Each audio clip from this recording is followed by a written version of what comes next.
Hello guys, লাইভে এসে রাকিবের টিমের বিরুদ্ধে এটা কি বললো মিথিলা? বিয়ে প্রোগ্রাম করার জন্য না আমার মিলিয়ন মিলিয়ন সাবস্ক্রাইবারের প্রয়োজন হয়নি। লাইভে এসে মিথিলা রহমান টিম রাকিবের বিরুদ্ধে এটা কি বললো তাই জানাবো আমি এই ভিডিওতে। মিথিলা লাইভের মধ্যে বলে যে সে নাকি অনেক সফল হবে এবং কেউ তাকে আটকে রাখতে পারবে না। তো আমি আমার রাগ নিয়ে আমি আমার জীবন অনেক কিছু করে আমি আপনাদেরকে দেখাবো। আজকের লাইভে এই ক্লিপটা কেটে রাখেন আপনারা।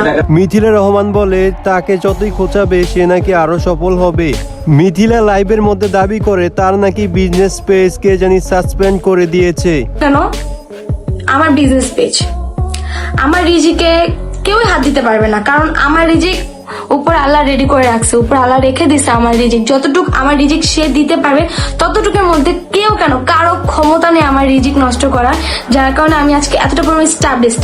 মিথিলার বিজনেস পেজ নষ্ট হওয়ার পিছনে রাকিবকে ডাইরেক্টলি দোষারোপ না করলেও ইনডাইরেক্টলি ঠিকই মিথিলা দোষারোপ করে গেছেন। কেন কেউ আমার কথা মানুষের কথা বিশ্বাস করবে না যতদিন না পর্যন্ত আমি প্রমাণ দিচ্ছি।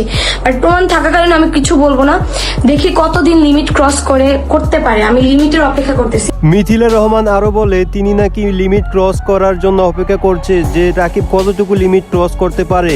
যাই হোক বন্ধুরা, আজকের এই ভিডিওতে এ পর্যন্ত ছিল। সবাই ভালো থাকবেন, সুস্থ থাকবেন। আসসালামু আলাইকুম।